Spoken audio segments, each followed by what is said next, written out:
السلام علیکم ورحمۃ اللہ وبرکاتہ۔ آج جو میں آپ کے درپیش آیا ہوں ان مسائل کو لے کر، جو مسائل کے ہر مرد عورت عاقل بالغ سب لوگوں پر جاننا یہ مسائل ضروری ہے۔ یعنی ان مسائل کے ساتھ میں آپ کے درپیش آیا ہوں جو کہ نماز میں اس کا جاننا ایک دم اہم ضروری ہے۔ یعنی جن مسائل کی وجہ سے جو یہ فعل یہ کام ہو جانے کی وجہ سے نماز ٹوٹ جاتی ہے، فاسد ہو جاتی ہے، باطل ہو جاتی ہے۔ آئیے میں جو نور الازام میں پڑھا تھا کہ ان میں 68 باتوں کا ذکر کیا گیا تھا، میں پڑھا تھا، اور آج جو میں جس کتاب کے ساتھ میں آیا ہوں اس میں تقریباً 27 باتیں ہیں۔ ان میں بالتفصیل تھی تھوڑی باتیں، اس میں کم کو بیان کیا گیا۔ ان میں سے میں آپ کے روبرو چند مسائل میں آپ کے سامنے پیش کرتا ہوں۔ اللہ تبارک و تعالی میری زبان پر کلمات الحق جاری فرمائے۔ سب سے اول بات کہ نماز جن چیزوں سے باطل ہو جاتی ہے، فاسد ہو جاتی ہے، ٹوٹ جاتی ہے، ان میں سے اول بات یہ ہے کہ بات کرنا کم یا زیادہ، جان بوجھ کر یا غلطی سے۔ یعنی کوئی شخص نماز یعنی اللہ اکبر تکبیر تحریمہ کرنے کے بعد اگر کوئی شخص غلطی سے بات کرتا ہے یا جان بوجھ کر بات کرتا ہے، مجبوری ہی کیوں نہ ہو، اگر وہ شخص بات کرے گا تو اس کی نماز ٹوٹ جائے گی، باطل ہو جائے گی، بریک ہو جائے گی۔ یعنی یہ پہلی بات تھی۔ دوسری بات سلام کرنا، یعنی آپ مان لو سپوز ڈیٹ بالفرض آپ کے والد محترم آ گئے یا آپ کے ٹیچر آ گئے یا کوئی بزرگ آپ کے پیر مرشد صاحب آ گئے، آپ احتراماً یا تعظیماً یا ادباً بھی سلام کرتے ہیں تو آپ کی نماز ٹوٹ جائے گی، بریک ہو جائے گی۔ یہ دوسری بات۔ تیسری بات کہ چھینکنے والے کا جواب دینا، یعنی کوئی شخص نماز میں ہے اور آپ بھی نماز پڑھ رہے ہو، دوسرے شخص بھی نماز پڑھ رہے، یا جو نماز نہ بھی پڑھ رہا ہے وہ آیا، اس کو چھینک آ گئی، وہ کہا الحمدللہ، تو آپ اس کے جواب میں یرحمک اللہ کہہ دیا تو آپ کی نماز پھر باطل ہو گئی، ٹوٹ گئی، بریک ہو جائے گی، نماز نہیں ہوگی، پھر سے اس کو دوبارہ سے پڑھنا ہوگا۔ چوتھی بات خوشی کی خبر سن کر الحمدللہ کہنا۔ مان لیجئے کہ آپ نماز میں تھے، گھڑی پر پڑھ رہے ہو یا مسجد میں جا کر، اور کسی نے آ کر کہہ دیا کہ آپ کے گھر بچہ پیدا ہوا، بھائی ہو گئے، یا کوئی بھی، یا ماموں یا چچا کچھ بھی ہو گئے، تو اس خوشی کے بدلے آپ کی زبان سے الحمدللہ نکل گیا تو وہ آپ کی نماز باطل ہو گئی، ٹوٹ گئی۔ آئیے میں بتا دوں، یہ چھٹی بات جو ہے وہ بری خبر سن کر، یعنی آپ نماز پڑھ رہے تھے کہ کسی کا انتقال ہو گیا، کوئی شخص اعلان کرتا ہوا، چلاتا ہوا وہاں سے گزرا کہ فلاں شخص کا انتقال ہو گیا، اور آپ حالت نماز ہی میں یعنی نماز پڑھ ہی رہے تھے کہ آپ نے کہہ دیا انا للہ و انا الیہ راجعون، تو اس حالت میں بھی آپ کی نماز بریک ہو جائے گی، ٹوٹ جائے گی۔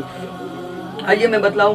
پھر ساتویں جو بات ہے، اللہ عز و جل کا نام سن کر آپ کوئی شخص آیا یا اللہ بول دیا یا اللہ عز و جل بول دیا، تو آپ نے اس کے جواب میں بولا جل جلالہ، آپ نے کہہ دیا تو اس حالت میں بھی نماز ٹوٹ گئی۔ وکذالک، اسی طرح کوئی شخص یا رسول اللہ کہا تو آپ نے ہوتا ہے، عادت ہو جاتی ہے، تو آپ نے کہہ دیا صلی اللہ تعالی علیہ وسلم۔ کسی نے کہا رسول اللہ تو آپ نے کہہ دیا صلی اللہ تعالی علیہ وسلم، تو اس حالت میں بھی آپ کی نماز ٹوٹ جائے گی۔ جواب کے ارادے سے کہا تو نماز ٹوٹ جائے گی۔ پھر اذان کا جواب دینا ہوتا ہے، آپ چھوٹی مسجد میں نماز پڑھ رہے ہو یا جامع مسجد میں نماز پڑھ رہے ہیں، آپ چھوٹی مسجد میں بالفرض مانیے چھوٹی مسجد میں نماز پڑھ رہے ہیں اور جامع مسجد میں اب اذان ہو رہی ہے، تو وہاں آپ نماز پڑھ رہے ہیں، 1 رکعت ہو، 2 رکعت ہو، یا تکبیر تحریمہ نماز آپ کی شروع ہے، اور وہاں کہا الصلاۃ خیر من النوم، تو آپ نے کہہ دیا صدقت وبررت، یعنی اس کے جواب میں، یا وہاں کہا اشہد ان محمد رسول اللہ، تو آپ نے کہہ دیا صلی اللہ تعالی علیہ وسلم، یا آپ نے اپنی یہ انگلیوں کو چوم لیا، تو اس حالت میں بھی آپ کی نماز بریک ہو جائے گی، ٹوٹ جائے گی۔ پھر شیطان کا ذکر سن کر کسی نے آیا اور شیطان کا ذکر شروع کر دیا، ہوتا ہے لوگ مسجد میں بھی بات کرنے لگتے ہیں، تو اس کے جواب میں آپ شیطان کا ذکر سنتے سنتے آپ نے نماز کی حالت ہی میں اس پر لعنت بھیجنا شروع کر دیا، لعنت بھیجنا شروع کر دیا، تو اس حالت میں بھی آپ کی نماز باطل ہو جائے گی۔ بہت ضروری اہم مسائل ہے، باہر شریعت یہ سب ہے، حصہ 3 میں آپ کو مل جائے گا۔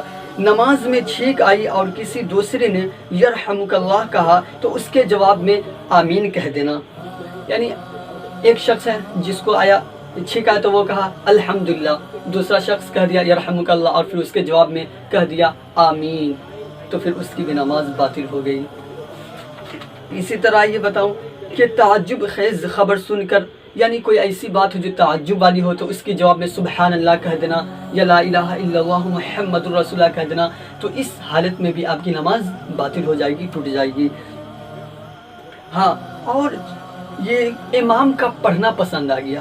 امام صاحب ہے جو ایک دم اچھی طریقے سے لہجے میں پڑھ دیا، ایک دم خوب اچھا لگا، تو کسی شخص نے کہا دیا سبحان اللہ، نعم، ارے ہاں وغیرہ بھی کہہ دیا، تو اس حالت میں بھی آپ کی نماز باطل ہو جائے گی، ٹوٹ جائے گی. آئیے ایک دم اہم مسئلہ کہ کھانا پینا جان بوجھ کر یا بھول کر، تھوڑا یا زیادہ. کوئی شخص ہے جو نماز پڑھ رہا ہے اور وہ تھوڑا سا کھایا یا زیادہ کھایا، ایک لقمہ کھایا یا شکم شیر ہو گیا، بھر پیٹ کھا لیا، تو اس حالت میں بھی آپ کی نماز باطل ہو جائے گی، ٹوٹ جائے گی. اور میں بتاؤں آپ کو کہ دانتوں کے اندر کھانے کی کوئی چیز چنے کے دانہ کے برابر تھی اور اس کو نگل گیا. یعنی ہوتا ہے جو شخص کھانا کھایا اور فوراً نماز کو کھڑے ہو گیا، نماز پڑھنے چلا گیا، تو اس کے دانتوں میں جو وہ ایسی کوئی شے، ایسی کوئی چیز جو چنے کی برابر تھی یا اس سے زیادہ وہ چیز تھی، تو اس کو نگل گیا، یعنی اس کو گھوٹ گیا، تو اس حالت میں بھی نماز اس کی باطل ہو گئی، بریک ہو گئی. اور پھر بتاؤں آپ کو کہ دانت سے خون نکلا اور تھوک پر غالب آ گیا. یعنی تھوک کم ہو اور خون زیادہ ہو جائے، غالب یعنی اس سے زیادہ ہو جائے، تو اس حالت میں بھی اس کی نماز باطل ہو جائے گی، ٹوٹ جائے گی.